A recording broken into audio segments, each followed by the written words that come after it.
This is going to be a video tutorial on how to enable or disable microphone access in the Waterfox web browser. I will be using a desktop PC for this. Let me jump over to my browser here. I have the Waterfox web browser opened up now.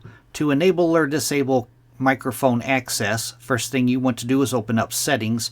I'm going to go off to the upper right hand corner, up to the 3-bar hamburger menu. I'm going to click on that. Then I'm going to go down to where it says Settings, and I'm going to click on Settings.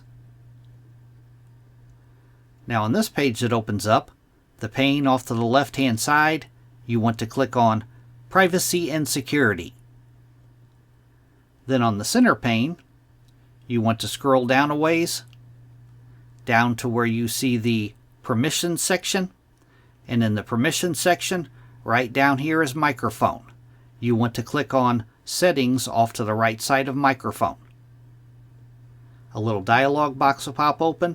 Down towards the bottom of that dialog box, it says Block New Requests Asking to Access Your Microphone.